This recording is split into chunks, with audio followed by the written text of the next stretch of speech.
졸업식이 있었는데 신문에 잠깐 그 졸업식 축사가 있어서 한번 제가 전문을 한번 찾아서 뽑아봤습니다. 웬만한 설교보다는 의미가 있겠다 해서 최재천가 와서 서울대 졸업식에 와서 졸업생애들한테 주는 말씀 제가 다시 한번 의미가 있다고 생각해서 한번 읽어드리겠습니다. 여러분 모두의 졸업을 축하드립니다. 수고 많으셨습니다. 그리고 이 영광스러운 자리에 저를 불러주셔서 정말 고맙습니다. 성공은 성적순이 아니다 라는 사뭇 섭섭한 말이 있지요. 성적순이면 좋겠는데 그렇죠. 다른 건 모르겠는데 서울대 졸업식 축사 자격만큼은 분명히 성적순이 아닌가 봅니다. 저는 1970년대 제2지망이라는 참으로 치졸하고 얄궂은 입시제도 덕택에 이 대학에 기어 들어올 수 있었습니다. 수업 빼먹기를 밥 먹듯 하며 대학 4년을 거의 허송세월했습니다. 4학년이 되어서야 비로소 제 삶의 마지막 도피처가 유학이란 걸 깨달았습니다. 그러나 문제는 짐작하신 대로 성적이었습니다.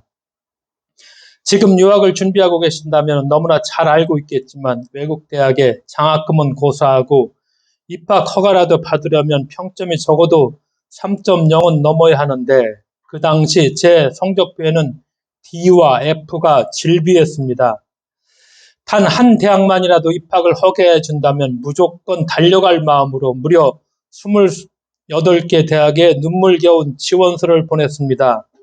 그야말로 하나님이 보호하사 두 군데서 연락이 왔고 저는 그중 한 대학으로 유학을 떠났습니다. 저는 미국에서 화려하게 학점 세탁에 성공하며 그야말로 개과천선한 사람입니다. 살다 보니 저 같은 사람에게도 오늘 같은 영광스러운 기회가 찾아오네요. 살아보니 인생 퍽 길군요. 얼마 전 어느 신문기자가 저를 인터뷰하러 달려와서 참으로 민망하게도 제 인생을 훑어주더군요. 말 그대로 물 건너갔다던 동감댐 계획에 대해 당시 김대중 대통령께 호소하는 신문 기고문을 써서 댐 건설을 마지막 순간에 극적으로 백지화하는 데 성공하며 졸지에 환경운동연합 공동대표가 되어 이명박 정부의 대우나 4대강 사업에 항거하다 온갖 불공정한 핍박을 당했습니다. 어쩌다 호주제 폐지운동에 가담해 헌법재판소까지 불려가 과학자의 의견을 변론했는데 한 달 만에 헌법 위헌 판정이 내려지며 저는 남성으로는 최초로 올해의 여성운동상을 수상했습니다. 2012년에는 제두리 야생 방류 시민위원회 위원장으로 추대되어 제두리와 그의 친구 돌고래를 무사히 고향 제주바다로 돌려보냈습니다. 시작할 때는 엄청난 반대에 휘말렸지만 이는 결국 우리가 잡아 가뒀던 동물을 우리 손으로 정중하게 야생으로 돌려보낸 우리 역사 최초의 사건으로 기록되며 동물복지에 새로운 이정표를 세웠다는 평가를 받았습니다. 최근에는 코로나19 팬데믹 와중에 국무총리와 함께 일상복지위원회 공동위원장을 맡아 K방역의 세계적 칭송을 얻는데 힘을 보탰습니다. 여기까지 들으시면 이 많은 사회활동을 하느라 줄곧 학교 밖으로만 나돌았을 것으로 생각하실지 모르지만 저는 교수 그리고 연구자로서의 본분을 잊은 적이 없습니다. 기후 및 생물 다양성 위기를 맞으며 이제는 더할 수 없이 중요한 분야가 된 생태학을 이 땅에 뿌리내리게 하려고 국내 최초로 이 분야를 집중적으로 연구하고 가르칠 수 있는 에코과학부를 설립하기 위해 포근한 모교의 품을 떠나는 용단을 내렸고 노무현 정부를 설득해 동양 최대의 규모의 생태학 연구소인 국립생태원을 건립하고 초대 원장으로 봉사했습니다. 한편 동물의 행동과 생태에 관한 기초 연구를 게을리하지 않은 덕에 저는 2019년 동물 행동학 백과사전 출간 사업의 에디터인 최프로 추대되어 전세계 동물 연구자 600명을 이끌고 거의 3,000페이지에 달하는 백과사전을 펴냈습니다. 비록 작은 과학 분야지만 동료 학자들로부터 리더로 추대되었다는 점에서 매우 가슴 뿌듯합니다. 저는 왜 이 모든 걸 다 하느라고 애쓰고 살았을까요? 연구와 교육을 게을리하지 않으려 안간힘을 다하면서도 왜 온갖 다양한 사회적 부름에 종종 제 목까지 내걸고 참여했을까요? 저는 사실 태생적으로 비겁한 사람인데 어떻게 그럴 수 있었을까요? 그 이유를 곰곰이 생각하다 떠오른 단어가 하나 있습니다. 바로 양심입니다. 저는 우선 숨었습니다. 솔직히 다치고 싶지 않았습니다. 그러나 언제나 그놈의 얼어 죽일 양심 때문에 결국 나서고 말았습니다. 제 마음 깊숙한 곳에 아주 작지만 끝내 꺼지지 않는 촛불 같은 그놈의 양심을 어쩌지 못해 늘 결국 일어서고 말았습니다. 저는 오늘 여러 후배님들에게 제 마음속에 타고 있는 작은 양심의 촛불을 하나씩 나눠드리려 이 자리에 섰습니다. 오래전 제가 이곳에서 교수로 지내던 어느 의예과 학생들에게 일반 생물학을 가르치며 겪은 일화를 소개하려 합니다. 숙제검사를 하다 상당수의 학생이 누군가의 리포트를 그대로 베낀 걸 발견했습니다. 흔치 않은 타이포가 반복되어 나타난 것입니다. 저는 모두 8명의 학생을 찾아내어 개별 면담하며 다음과 같은 다짐을 받고 관용을 베풀었습니다. 여러분은 대한민국 최고의 능력자들이다. 그런 자들이 부정한 방법으로 이득을 취하면 가진 것도 없고 머리에 든 것도 적은 저 바깥의 많은 사람들은 이 험한 세상을 어찌 살아가야 하는가? 앞으로 의사가 되어 아니 대한민국 국민의 한 사람으로서 오로지 정도만을 걷겠다고 나와 약속하면 이번 일은 없던 걸 해주겠다. 저는 그 8명의 의학과 학생들이 지금 이 순간에도 오직 정도만을 걷고 있으리라 기대합니다. 저는 오늘 여러분에게 똑같은 다짐을 받고 싶습니다. 물론 여러분은 부정을 저지르지 않았습니다. 온전히 여러분의 노력으로 정당하게 여기까지 왔습니다. 그럼에도 불구하고 저는 똑같은 당부를 드리려 합니다. 이 땅에서 가장 축복받은 여러분이 공정하게 살지 않으면 그렇지 않아도 여러분과 경쟁해서 이기기 어려운 저 바깥에 있는 가진 것도 변변이 없고 머리에 든 것도 많지 않은 대다수의 사람들은 이 험한 세상을 어찌 살아가야 할까요? 공정은 가진 자의 잣대로 재는 게 아닙니다. 재력과 권력과 매력을 가진 자는 함부로 공정을 말하면 안 됩니다. 가진 자들은 별 생각 없이 키 차이가 나는 사람들에게 똑같은 의자를 나눠주고 공정하다고 말합니다. 아닙니다. 그건 그저 공평에 지나지 않습니다. 키가 작은 아이들에게는 더 높은 의자를 제공해야 비로소 이 세상이 공정하고 따뜻한 세상이 됩니다. 공평이 양심을 만나면 비로소 공정이 됩니다. 양심이 공평을 공정으로 승화시킵니다. 저는 모름지기 서울대인이라면 누구나 치졸한 공평이 아니라 고결한 공정을 추구해야 한다고 생각합니다. 여러분의 선배들은 입으로는 번드르하게 공정을 말하지만 너무나 자주 실천하지 않습니다. 여러분이 만들어갈 새로운 세상에서는 종종 무감각한, 때로는 뻔히 알면서도 모르는 척 밀어붙이는 불공정한 공평이 아니라 속 깊고 따뜻한 공정이 우리 사회의 표준이 되기를 기대합니다. 정확하게 1년 전 이 자리에서 수학자 허준희 교수님은 인간이 80년을 건강하게 산다면 여러분의 인생이 약 3분의 1을 살았다고 계산하셨는데 제 계산은 조금 다릅니다. 여러분은 충만하게 100세 시대를 살게 될 첫 세대입니다. 그렇다면 여러분은 이제 기껏해야 인생의 4분의 1을 산 셈입니다. 앞으로 살아야 할 날들이 엄청나게 많이 남아 있습니다. 인생 살아보니 길더군요. 앞으로 살아갈 4분의 3 인생 동안 여러분 각자에게 반짝하며 빛날 기회가 적어도 한두 차례는 올 겁니다. 하지만 조금 불편한 말씀 하나 드리겠습니다. 미래학자들의 예측에 따르면 여러분은 적어도 직업을 대여섯 번 갈아타며 살 것이랍니다. 당연하겠지요. 머지않은 미래에 청년대들은 필연적으로 무너질 것이고 그리 되면 일하고 사는 인생, 즉 노동 인생이 자칫하면 70년이 될 텐데 어떻게 한 직장에서 버틸 수 있겠습니까? 여러분은 자타가 공인하는 이 나라 최고의 수재들입니다. 대서울대학교의 졸업장을 거머쥐셨습니다. 취업 전선에서 완벽하게 유리한 고지를 점령하셨습니다. 축하드립니다. 그리고 그간의 노고의 경의를 표합니다. 하지만 거기까지입니다. 서울대 졸업장이 두 번째, 세 번째 직장을 얻을 때에도 70대에 할 일을 찾을 때에도 지금처럼 막강한 힘을 발휘할 거라고 생각하십니까? 천만의 말씀입니다. 여기까지입니다. 여러분은 앞으로도 쉼없이 배우고 일하고 또 배우고 일해야 합니다. 융합의 세기, 21세기를 살아내려면 통섭형 인재가 되어야 합니다. 겸허한 자세로 평생 공부할 마음의 준비를 하십시오. 다시 한번 여러분의 졸업을 축하드리며 이제부터 살아갈 4분의 3 인생도 지금처럼 치열하게 그러나 사뭇 겸허하고 따뜻하게 사시기 바랍니다. 주변은 온통 허덕이는데 혼자만 다 거머쥐면 과연 행복할까요? 농민사상가 고 전호익 선생님은 일찍이 이렇게 말씀하셨지요. 혼자만 잘 살면 무슨 재민겨. 제가 평생도록 관찰한 자연에도 손잡지 않고 살아남은 생명은 없더군요. 대서울대 졸업생으로서 부디 혼자만 잘 살지 말고 모두 함께 잘 사는 세상을 이끌어 주십시오. 우리들의 서울대학교는 그런 리더를 길러내는 대학이어야 합니다. 오로지 정도만을 걷는 공정하고 따뜻한 리더가 되십시오. 서울대는 그런 리더가 되어야 할 운명을 타고났습니다. 여러분 모두의 삶을 뜨겁게 응원합니다. 고맙습니다. 최자춘 교수 참 제가 존경하는 분인데 이분이 진화 생물학자죠. 가끔 제 아내가 유튜브에서 그 최자춘 교수 유튜브를 자주 틀어서 잠결에 듣는데 참 존경할 만한 그런 학자입니다. 웬만한 그 설교보다도 이분이 들어 주었던 메시지가 성서에 있는 메시지를 어떻게 저렇게 녹여서 저렇게 서울대생들한테 전달할까 그런 생각을 하면서 같이 한번 읽어봤습니다. 자, 오늘 본문 읽었죠. 기도에서도 얘기했지만 고통과 더불어 우리가 어두운 현실 속에서 지금 살아가고 있다는 거.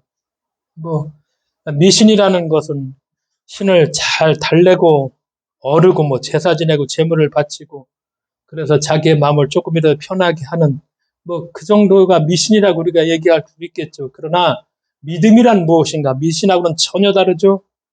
내가 변해서 하나님의 뜻을 따라 사는 것, 바로 이것이 믿음이죠. 이 고통스러운 현실 속에서 우리가 어떻게 살아갈까? 아시는 사람들 아시겠지만 그 빅터 프랭클이라는 심리학자 잘 알고 있죠. 이분이 이제 그 로고 테라피, 의미 치료 아실 것입니다. 이 유명한 이론을 창시한 사람이죠. 빅터 프랭클이 낙지 독일에 여러 가지 이제 그 아이슈비츠도 있고 그 프로 수용소를 3군데나 옮겨 다니면서 수감을 되었지만 기적적으로 그가 살아났죠. 그래서 1959년에 책을 한 권 쓰죠. 살아나서 우리말로 죽음의 수용소라고 번역되었지만 원래의 제목은 Man's Search for Meaning, 의미를 찾는 인간. 이것이 원래의 제목이죠. 그러니까 빅터 프랭클이 그 수용소에서 매일매일 사람들이 죽어가는 그 절박한 상황이죠. 근데 살아남은 사람들이 있어. 그러니까 어떤 사람들이 살아남을까 유심히 관찰을 합니다. 온갖 고난과 모멸, 고문과 중노 등 학대와 폭행 속에 그렇게 포롱새에 다 사람들이 시달리죠. 그리고 스스로에게 물어봅니다. 왜 어떤 사람들은 자살하지 않을까? 어떤 사람들이 살아남는가?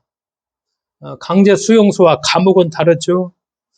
감옥은 형량을 채우면 나갈 수 있다는 희망이 있죠. 감옥에는 법이 보장하는 최소한의 인권이 있죠. 그러나 강제 수용소는 언제 어떻게 될지 모르고 언제든 죽음을 당할 수 있을 뿐만 아니라 인간에 대한 예의라고는 눈꽃만큼도 찾아볼 수가 없죠. 제가 한번 아이슈비츠에 한번 가본 적이 있는데 2009년 이게 이제 크라쿠프가 예전에 폴란드의 수도였지만 지금은 바르샤바로 옮겼지만 이 크라쿠프에서 1시간 정도 버스를 타고 가면 오시행 비침이라는 데가 이 아이슈비츠 독일 말로 우리가 이제 이걸 폴란드 말을 번역했기 때문에 그냥 독일이라고 생각하지만 폴란드에 있습니다. 크라쿠프에서 1시간 정도 가면 오시행 비침에 가면은 거기 그대로 지금도 다 재현해 놓고서 용선을 하되 앞에 들어갈 적에 써놓은 글귀가 잊지는 말자. 들어가면은 그 머리 다 뽑아가지고 비누 만들었던 거, 가스실, 감옥, 그대로 그걸 다 보존해 놓으면서 우리가 용서는 하지만은 이 역사를 잊어서는 안 된다. 그래서 잊지는 말자 하는 그런 지금도 기억에 떠오르는데, 그러니까 이제 그런 무자비한 대접을 받고 거기에 들어가면 심지어 건강이 좋지 않다는 어처구니 없는 이유로 가스실에 끌려가 죽기도 하고 하소연할 수도 없죠. 어떤 재판 절차도 없이 강제로 끌려온 사람들이 그렇게 수용된 것이 강제 수용소. 풀려날이라는 기약이 없이 온갖 수모와 모욕을 당하기에 많은 사람들이 다 그냥 미래, 지뢰, 삶을 다 포기해버리죠. 빅터 프랭클의 글에 보면 어느 날 수감자가 자리에 누운 채 꼼짝도 하지 않죠. 먹지도 않죠. 옆에 사람들이 정신 차려 간청을 해도 주먹질도 하고 위협을 해도 아무런 소용이 없죠. 누운 채로 배설도 하고 그 배설물에 그저 누워있죠. 완전한 자기 포기이며 일종의 자살이죠. 자살하라는 사람의 생명을 구할 수 없다. 이게 수용소의 규칙입니다. 강제 수용소에서 그래 빅터 프랭클이 어떻게 하면은 이들을 살릴 수 있을까를 골몰하며 또 어떤 사람들이 살아남는가를 잘 관찰을 하죠. 그러면서 이런 결론을 내리죠. 여기서 살아남은 사람들이 건강한 사람이라고 해서 더 오래 살지도 않고 지식이 많은 사람이라고 더 오래 살지도 않고 성격이나 성품도 크게 영향받지 않는다. 이렇게 얘기하죠. 그러니까 어떤 상황에서도 살아남은 사람들의 가장 큰 특징은 바로 자신이 살아야 할 이유, 즉 자신의 삶의 의미를 발견한다는 것. 이런 사람들이 살아남는다는 것. 그러니까 살아남은 사람들, 삶의 의미를 찾는 사람들. 그래서 빅터 프랭클도 자신도 삶의 의미를 찾아냈기에 살아남았다는 것입니다. 그러니까 빅터 프랭클이 가족과 부친과 다 학살당하고 가족들이 다 죽죠. 자신만 그저 목숨만 간신히 유지하고 있었지만 프랭클이 이렇게 얘기합니다. 나는 강제 수용소에 갇혀 있는 것이 아니라 수용소의 집단 병력을 연구하고 있는 것이다. 이렇게 생각합니다. 그래서 이 프랭클의 연구한 노력이 마침내 심리학은 잘은 모르지만 프로이드의 정신분석학과 아들러의 개인심리학에 이어서 정신요법의 제3 학파라 불리는 로고테라피 학파를 창시하게 됐죠. 그러니까 이 프랭클의 질문을 나에게도 한번 해보자는 것입니다. 나는 어디에서 삶의 의미를 부여하고 발견하는가? 어제 참 가나의 훌륭한 행복한 결혼이 있었지만 자식이 삶의 의미인가? 한국 사람들은 많죠. 삶의 의미가 내가 너 때문에 산다. 참 이게 참 어떻게 해석해야 될지는 모르지만 한국 사람들이 내가 너 때문에 산다. 나는 없고 너야. 나는 너 때문에 산다는 거야. 자식 때문에 산다는 사람들이 참 많죠. 옛날에 부모님은 다 그랬던 것 같아요. 내가 왜 죽지 않고 사는지 아냐. 니들 때문에 산다. 예? 부모 자신은 먹지 못하고 그렇죠. 입지도 못하고 힘들고 어려워도 커가는 자식을 보며 삶의 의미를 찾는다. 그런 것도 충분히 있는데 그럼 우리도 그런가? 어떤 사람들 잘 먹고 잘 사는데 삶의 의미를 두는 사람들도 많죠. 세상의 성공과 성취, 높은 사회적 지위, 경제적으로 넉넉한 부를 추구하는데 삶의 의미, 당연히 이런 사람들도 많죠. 요즘에는 한중 권력을 얻으려고 참 짧은 권력인데도 그걸 얻으려고 사람이 저렇게 변할 수 있나? 저게 맞나? 저 사람이? 그런 생각을 하기도 하면서 가치와 비전은 다 내동댕이 쳐버리죠.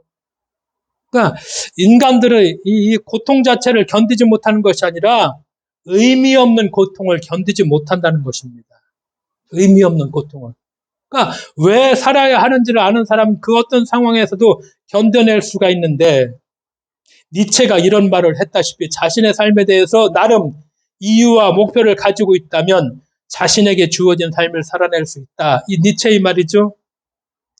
남들 보기에 부러움을 사는 사회적 지위와 경제적 부를 지니고 있었던 그런 사람들 많죠. 기업가들, 자살하는 사람들. 어느 날 연예인들 자살하는 사람들 우리가 많이 보게 되죠. 왜 그런가? 삶의 의미가 발견하지 못한 내가 살아야 할 의미가 하나도 없는 거야. 그러니까 내가 쌓아온 어떤 저런 재산이 있다 하더라도 내가 다른 사람들 보기에 연예 노래도 잘 부르고 예를 들어 연기자를 할지라도 내가 내 삶의 의미를 발견하지 못하면 죽을 수밖에 없죠. 그러니까 젊은 나이에 저렇게 자살하고 참 우리는 얘기하죠. 왜 죽었을까? 우리 같은 사람도 사는데 간혹 우리는 삶의 의미가 있으니까 사는데 그 사람들을 보고서 야, 저 왜 죽었을까? 나는 왜 사는가? 우리가 왜 살죠? 그 질문을 스스로에게 물어본다면 아까 최자천 교수가 100세 인생 얘기했는데 우리가 충분히 충분히 어떤 더 인생의 삶을 의미 있게 충분히 살아갈 수가 있죠. 그러니까 거대한 일, 위대한 꿈, 대단한 모험이 이런 것들이 아니더라도 일상의 소소한 일을 통해서 얼마든지 우리가 삶의 의미를 발견한다면은 우리가 우리의 삶을 의미 있게 살아갈 수 있습니다. 이렇게 생각을 하게 되죠. 오늘 하박국이 뭐라고 얘기합니까? 의인은 그의 믿음으로 살리라. 로마서 1장 17절에도 이 말씀을 하박국의 이 말을 바울이 그대로 받아서 오직 의인은 믿음으로 말미암아 살리라 함과 같으니라. 오직 믿음으로. 근데 이게 이제 1517년 개신교의 탄생을 알리는 루터의 종교개혁이 이 구절에서 시작됐죠. 오직 믿음으로. 오직 믿음으로. 그러니까 오늘날 기독교의 믿음을 가장 중요시하고 이거를 핵심 교리죠. 근데 이것이 이제 어떻게 변질되냐면 이제 단순 교리가 돼버립니다. 믿음으로 구원을 얻는다. 그렇죠. 신앙책에 대한 믿음을 얘기해버리죠. 이게 교리화 시켜버리죠. 그런데 하박국은 그런 게 아니죠. 하박국이 이 얘기를 하게 된 배경이 우리가 보는 것처럼 하박국이 말하는 믿음, 바울이 말하는 믿음으로 우리는 산다 이렇게 얘기하는데 이것이 이렇게 싸구려 믿음, 예를 들어서 단순한 교리적인 믿음, 신앙책에 대한 믿음이 아니었는데 이것이 완전히 오늘날에 이제 변질을 시켜서 우리는 죄인이고 그리스도가 십자가에 달리셨고 우리의 죄 때문에 달리셨고 우리를 용서하셨고 우리가 그걸 믿으면은 우리는 의롭다 구원을 받는다. 이게 그냥 죽어버린 그냥 문자화된 교리가 돼버렸어요. 그렇기 때문에 하박국의 믿음, 이 바울의 믿음을 우리가 바로 알아야 되죠.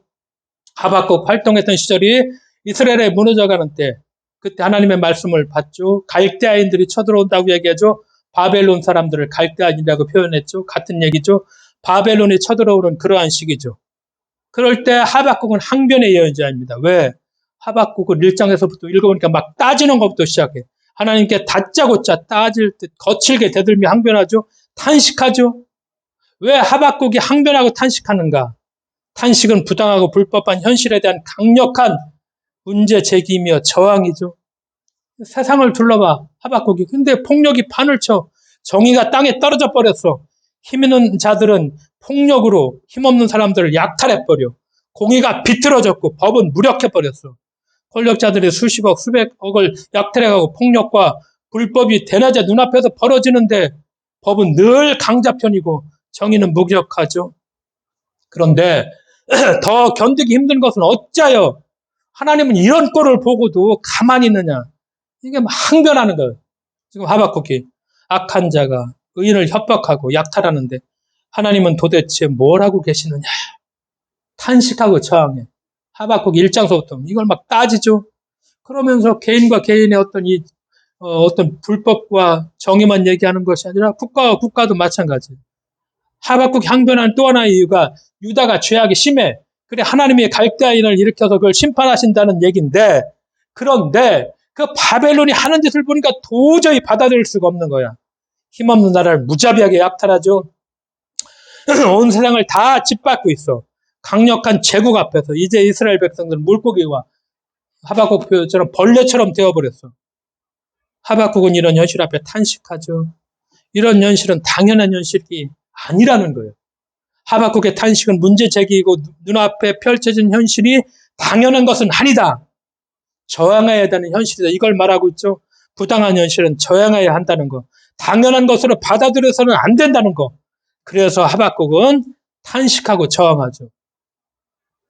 하박국의 현실에 대한 탄식이죠. 근데 이 하나님의 말씀은 왜 살아있는 말씀인가? 오늘 현실 속에서 이 말씀을 우리가 적용하고 우리를 살펴보자는 것이죠. 우리의 신앙 공동체 교회에서 이 하박국의 탄식을 교회에서 이런 탄식을 찾아볼 수가 있나? 찾아볼 수 없다는 거예요. 왜 그런가? 더 이상 우리 사회 안에 이렇게 가득한 불의와 억압과 착취에 대해 이런 체제에 대해서 고통하고 신앙 공동체와 교회가 괴로워하지 않는다는 것이죠. 당연한 현실로 그냥 받아들인다는 것이죠. 교회에서 난무하는 것이 위에 있는 권세에 순종하라.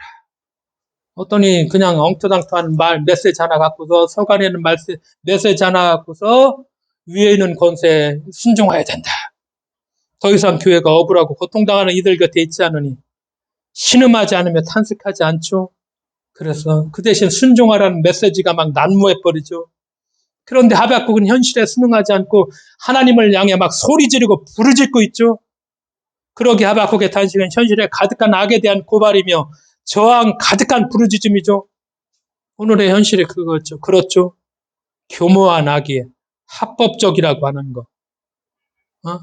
돈과 힘과 권력. 교묘하게 합법적이라고. 어쩔 수 없는 그냥 현실이라고. 그런데 하박국은 이 폭력의 시대, 그러면 그리스도의 복음은 무슨 의미인가를 우리들한테 제기하죠. 그럼 현실 그러면은 우리가 믿고 있는 그리스도의 복음은 어떤 의미가 있는가? 오늘의 현실에 지금 세상의 모습이 불가피한 것이라는 생각을 그리스도인들에게 주입하는 현실, 수능적 교회죠. 하나 이 엄청난 일이 벌어지면도 불구하고 교회에서 메시지 하나가 안 나오죠. 메시지 하나가 안 나와. 오염수를 저렇게 예를 들어서 이렇게 한다 해도 교회에서 메시지 하나가 안 나와. 이게 현실이죠. 현실의 모습이 되어버렸죠. 가장 손쉽고 힘 안 들이는 모범 답안이 뭐냐? 현실의 이 참상을 불가피한 것으로 정당화시켜버리는 거예요. 어쩔 수 없어. 살아가려면 그럴 수밖에 없는 거야. 이게 정말 손쉽고 힘 안 들이는 답안이죠. 그런데 그런 현실 앞에 하박국은 어떻게 탄식하고 저항한다는 거예요. 그리고 그 현실에서 어떻게 된다? 의인은 믿음으로 말미암아 살게 되리라 외친다는 것이죠. 하박국이 말하는 믿음은 어떤 교리나 종교 체계에 대한 그런 믿음이 아니죠. 믿음으로 번역한 우리가 히브리어, 이 번역의 의미를 잘 알죠. 신실함이라는 거, 신실하다는 거. 하박국은 믿음으로 산다.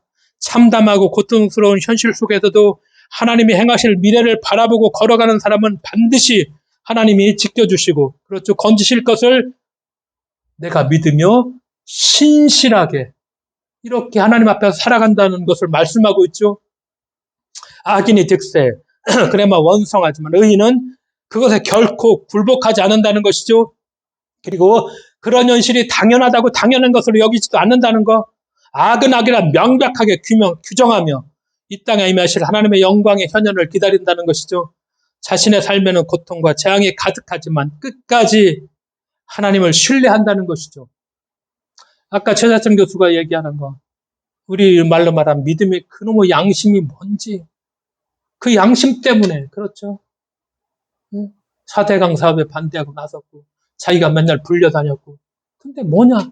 그 양심 하나가 내가 그냥 있는데 내가 참, 나도 그렇게 비겁하고 참 순응한 사람인데, 그런데 그 양심이 어쩔 수 없이 나로 하여금 일어나게 만들고, 가서 나로 하여금 행동하게 만들고, 믿음이 바로, 저는 그게, 저분 정말 믿음의 사람이구나. 우리는 맨날 믿음 얘기하는데 우리는 죽은 믿음이고, 야, 저분의 삶이 정말, 믿음의 삶을 살아가시는구나. 저는 그런 생각을 했습니다. 그 졸업식사를 읽어보면서 지금 당장 아무런 결실이 없고 여전히 악인이 지배하는 그런 세상이지만 굳건하게 살아가겠다고 고백하며 하나님을 찬송하죠. 그래서 의인은 그의 신실함, 믿음으로 살 것이다. 고통스러운 현실이다. 그러나 하나님을 경외하고 이웃과 바른 관계를 맺으며 내가 믿음으로 살 것이라 말씀하죠. 신실함으로 살아가는 의인이야. 그런 의인, 그런 삶, 그런 온전한 삶을 우리가 살게 되리라. 그렇게 선포하는 문쟁이죠. 어려움 속에서도 낙심하지 않고 신실함으로 살아가는 사람들, 바로 믿음으로 살게 될 것이다. 말씀하죠. 하나님이 하박국에게 주시죠. 그러나 의인은 믿음으로 산다. 불의한 자들 앞에서 그러나 의인은 믿음으로 신실함으로 산다. 거짓으로 가득한 세상에서 그러나 의인은 믿음으로 살아야 한다. 폭력이 난무하는 세상에서 그러나 의인은 믿음으로 살아야 한다. 그렇죠. 믿음이란 무엇인가? 믿음은 불의를 거슬러 사는 힘이고, 믿음은 거짓을 거슬러 오르는 희망이며, 폭력을 거슬러 이기는 사랑이다. 이걸 말씀하고 있죠. 세상이 다 정의롭다면, 모두가 다 진실하다면 굳이 믿음으로 산다고 강조할 필요가 없죠. 빛이 어둠 속에서 빛나듯이 믿음은 거짓다고 불의한 세상을 살아가는 사람들에게 더욱 절실하고 소중하죠. 그래서 신앙을 가진 우리는 불의한 세상이지만 하나님을 기다리며 믿음으로 살아가는 사람들, 이것을 하박국이 말씀하고 있죠. 바울이 이 말씀을 받았죠. 바울이 받은 걸 우리는 교리화시켜버렸어, 그냥. 그래서 이신득이 우리가 죄가 많아. 그런데 우리의 죄를 주님이 다 용서하셔서 우리는 그걸 믿기만 하면 돼. 그걸 그냥 교리화시켰어. 근데 바울의 시대, 바울이 왜 믿음으로 살 것이냐? 그런 교리적인 믿음이 절대 아니죠. 바울이 그 당시에 바울을 생각해 보자는 거예요. 그 로마 시대, 그 로마에서 내가 믿음으로 산다는 거, 참 그리스도인이 적죠. 근데 지금의 바울 시대에 로마 황제가 네로였었고, 기독교의 적대적인 감정, 유대인들은 기독교를 핍박하고 있었고, 거기에서 내가 기독교인으로 산다는 거, 정말 녹록한 일이 아니고 힘든 일이고, 로마의 문화, 로마의 정치, 로마의 정부, 거부하기 어려운 그런 현실, 거대한 로마의 권력에 예수께서 말씀드렸듯이 십자가에 처형당했어, 죄인으로. 근데 거기서 예수를 믿고 내가 그리스도를 따라 산다는 거, 이거 정말 쉽지 않은 일이죠. 다 부끄러운 일이야. 왜? 저거 죄를 줬어. 그래서 십자가에 로마 당국이 딱 처형하면 죄인이야. 그게 다 알려지게 됐고, 그런 형편인데, 그런데 바울이, 나는 복음 부끄러워하지 않는다. 로마에서 십자가의 복음을 전하고 그리스도를 믿는 거, 수치를 당할 수뿐이 없는 그런 일이었지만, 그러나 나는 복음을 부끄러워하지 않노니, 그러면서 나는 믿음으로 살리라. 하박국의 그 말씀을 다시 바울이 가져오죠. 로마에서 기독교는 치욕을 당하고 박해를 당하는 종교였다. 그런데 거기에서 내가 하박국의 이 믿음을 다시 바울이 얘기하는 것은 내가 로마식으로 살지 않겠다는 거. 그 거대한 권력의 굴중함에 살지 않겠다는 거. 믿음으로 산다는 것은 거대한 세상의 물결을 거슬러 살겠다는 말. 그래서 바울이 로마의 심장부에서 저 로마의 화려한 종교가 아니라 십자가의 그리스도를 믿으며 십자가를 자랑으로 삼았다. 그러니까 당시에 상상해보면 이 말씀이 저는 충분히 이해하게 돼요. 그 네로 왕제 시절. 그리스도는 기독교를 믿는 게 부끄러운 일이고 아주 소수였었고 당연히 핍박을 받을 수뿐이 없는. 그런데 바울이 얘기하죠. 대단한 사람이죠. 복음 부끄러워하지 않아. 나 믿음을 가지고 살 것이야. 당당하게 이렇게 얘기하죠. 그래서 우리가 하박국의 믿음으로 산다는 거, 바울이 다시 이 말씀을 인용해서 그리스도인들은 믿음으로 산다는 거. 그런데 종교개혁 때 이 믿음을 그냥 교리화된 종교 체계의 그냥 믿음으로 만들어버렸어. 그래서 보니파가 뭐라고 얘기하죠? 싸구려 믿음을 만들어버렸다. 신랄하게 보니파가 옥중서실에서 이 얘기를 가지고 너무나 신랄하게 비판해버려. 왜 이렇게 이 싸구려 믿음을 만들었는데? 그냥 동네 싸구려 믿음을 만들었다는 거예요. 하박국 얘기하죠. 우리가 잘 아는 마지막 결론의 노래가 비록 무화과 나무에 뭐가 없죠. 과일이 없어. 포도나무에 열매가 없어. 올리브나무에서 딸 것이 없어. 밭에서 거둘 일이 없어. 우리의 양도 없어. 외양간에 소가 없어. 그런 상황이야. 그런데 그럼에도 불구하고 나는 주님 안에서 즐거워한다. 나를 구원하신 하나님을 내가 어떻게 한다? 기뻐하련다. 나를 구원하신 하나님 안에서 내가 기뻐하련다. 왜? 주 하나님 나의 힘이 되신다. 나의 발을 사슴의 발과 같이 그렇게 갖게 하셔서 산등성이를 마구 치닫게 하신다. 이렇게 하박국이 얘기합니다. 우리가 주일학교 다닐 때 많은 일회를 같이 교회 학교에서 같이 불렀던 노래죠.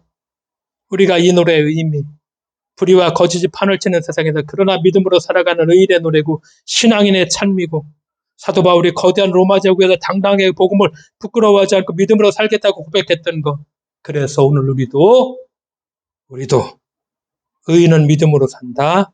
이 고백이 하박국의 믿음을 다시 바울이 고백한 거. 이 바울의 고백이 우리의 고백이 돼서 오늘 우리의 삶이 어떠할지라도 우리의 사정이 어떠할지라도 우리는 어떻게 믿음으로 살겠다. 같이 고백하는 우리가 되어야만 하겠습니다. 기도하겠습니다. 하나님 아버지 감사드립니다. 어떤 상황에서도 이 하박국이 그렇게 항변하고 따지고 외치다가 그러나 하나님이 나를 구원하실 걸 믿고 내가 신실하게 믿음으로 살겠습니다. 이 고백을 2000년 전에 저 로마의 심장부에서 바울이 다시 고백했고 2000년 후에 우리의 삶이 어떨지라도 불의한 세상이라 할지라도 우리도 믿음으로 살겠다고 고백하는 우리가 될 수 있도록 주께서 동행해 주실 것을 믿으며 예수님의 이름으로 기도드리옵나이다. 아멘.